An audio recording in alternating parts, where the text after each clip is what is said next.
Welcome to Woodcraft Revival, where we talk about all things wood. Today I want to show you how we take some poplar that we've milled here and make some craftsman style casement trim for an interior door that we need up at the house.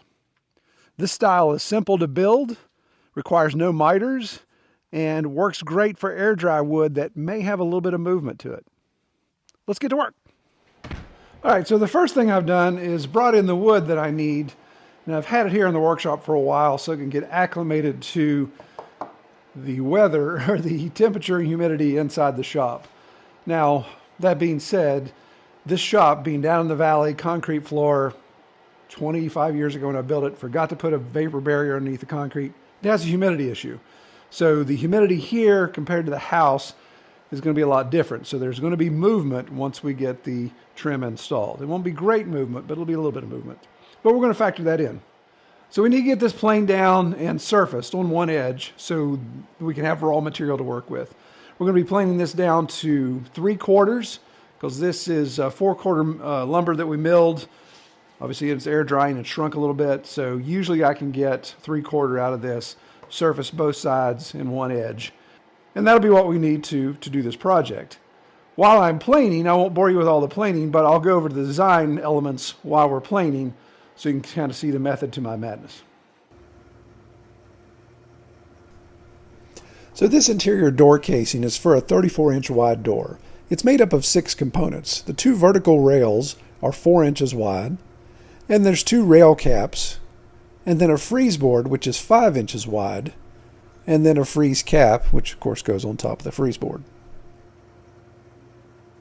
Alright, so we've got these 2 boards surfaced 3 sides. And I've got Wayne on both sides.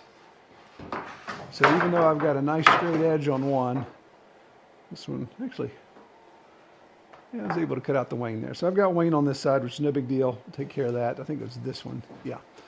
So this one has Wayne on both. And it's not really showing up as Wayne because the bark hasn't released, but eventually that will come off and be a problem. So we're going to isolate that as well.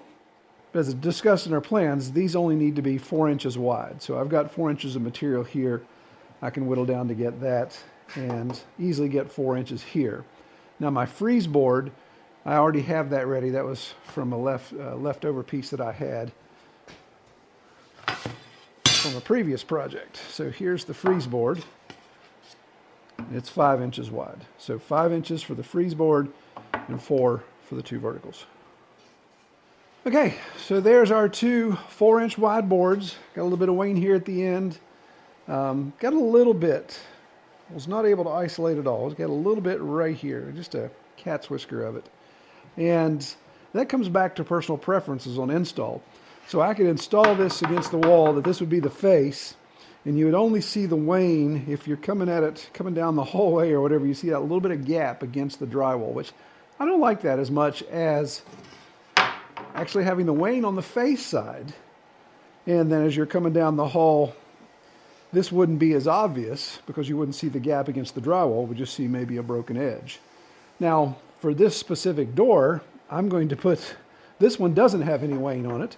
So for this specific door, I'm going to put the Wayne probably against the drywall, but against the corner. So the door, the right side, that corner, nobody's ever going to be able, I mean, you're going to have to try to stick your head around to hit your head against the corner of the drywall to be able to see it. So be able to hide that there. So that's the cheap man's way out.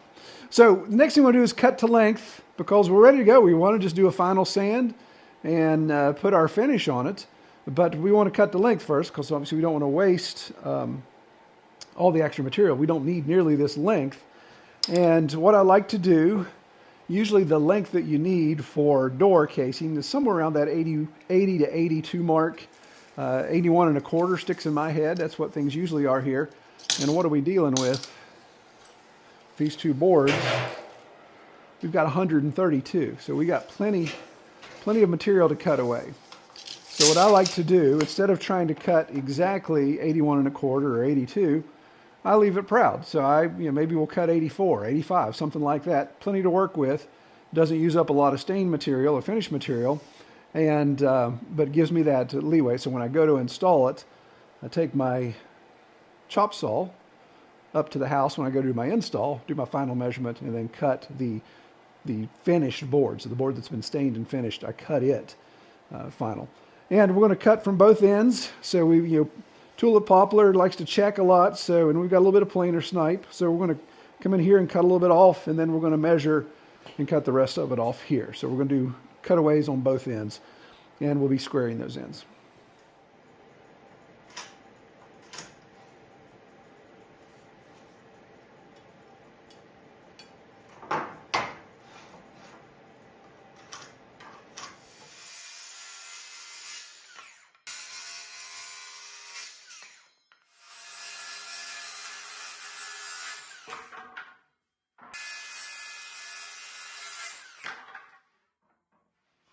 So the freeze board is ready to go, as I mentioned, 5 inches wide and 40.5 inches long. And that's based upon, of course, I want the edges of the freeze board to line up with the outside edges of the verticals. And we can fudge that a little bit with, maybe 1/8 of an inch here or there by just moving the verticals in or out. The door itself has the frame that where you can have a little bit of a reveal there, and you probably have as much as 3/8 of an inch to play with the reveal. So I've got this dialed in at 40.5, and the only thing we need to work on now is our top cap and then our 2 vertical small top caps. So for the top cap, just simply is 3/4 inch thick, 1 inch wide. So this is the cutaway piece that I had from one of my verticals, and I'm sure there's plenty in there to get what I need. Yep, there's definitely 1 inch in there. There's almost 2 inches in that. And as far as the length goes, it's length of the freeze board plus our, what should it be, 1/4 inch overhang on both sides. So that's a 1/2 inch total. So 40.5 plus a 1/2 inch is 41. So let's first rip it down to our 1, and then we'll get our 41 out of it.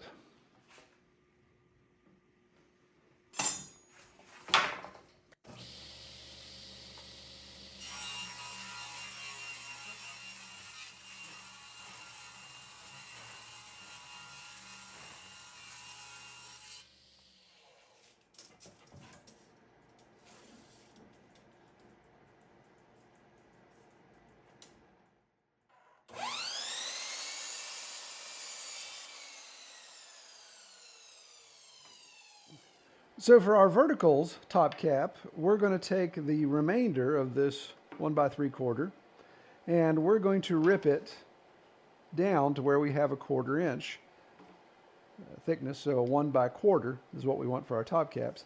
And I'm going to do this long because when you set up the blade this close to your fence and have this small a material, there's just so much chance for kickback. I'm going to leave it long. All we need is, 4.5 inches. So we're going to pass it through and keep this thing long, and we're only going to go 8 to 10 inches in. That'll allow me to have full control over the board. I can turn the blade, or I can turn the machine off and be able to take the board out without any issues. That's the plan, at least.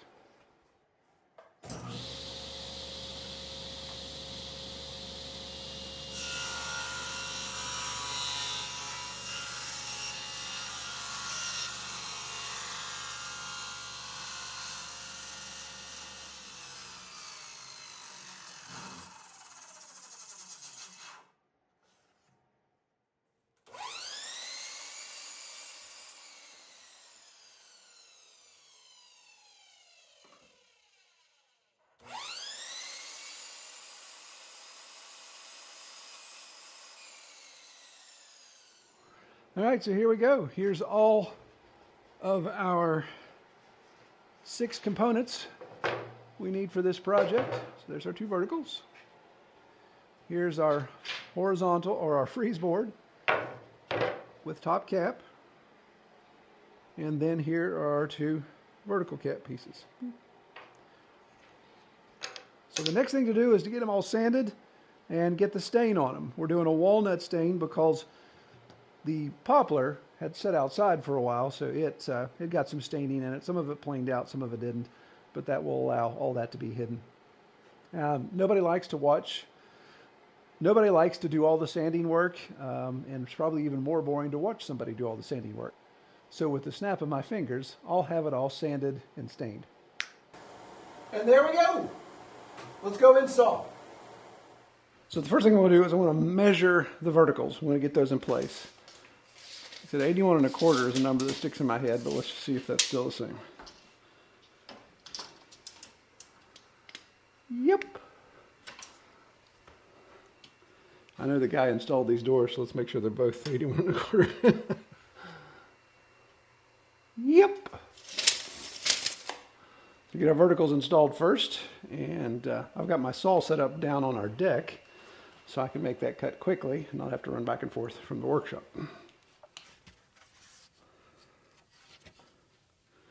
All right, so this is the left vertical because it doesn't have any wane on it.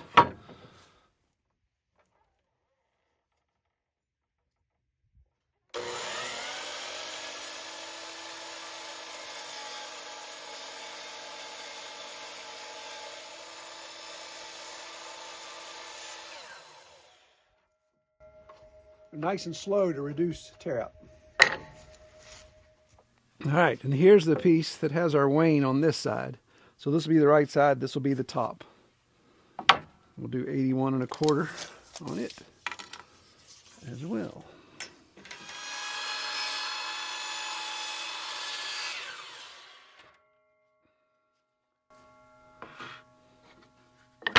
That should be the only cutting we need to do. Now I'll just get the air compressor set up, get my nail gun, and we'll do some install. All right, so I'm going to start with the left side first. I've got my 16 gauge pneumatic brad nailer with 2.5 inch brads. The reason why I want such a big brad is because I really want to get in through the wood, through the drywall, and well into the studs. So I'm going to do a little bit of reveal. I'll put a couple in for now, so we can get our 40.5 that we're shooting for here, which is the length of our freeze board.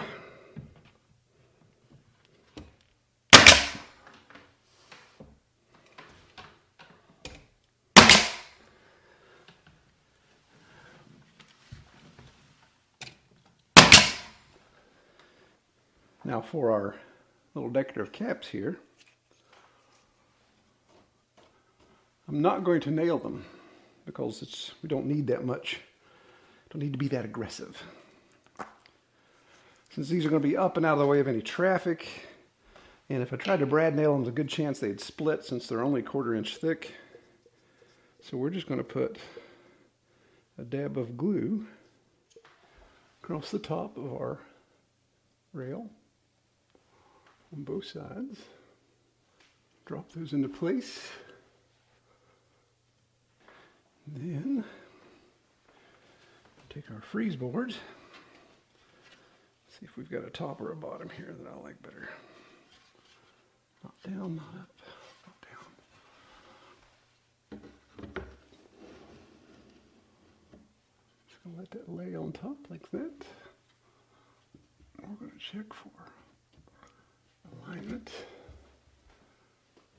Yep, looks good. And then with just a little bit of downward force, not much at all, we'll nail it into place. It's our top rail, our freeze cap, whatever you want to call it. And what I'm doing with this is I'm actually toenailing down the back of the freeze board and into the header of the door. So we get a really nice double hit there.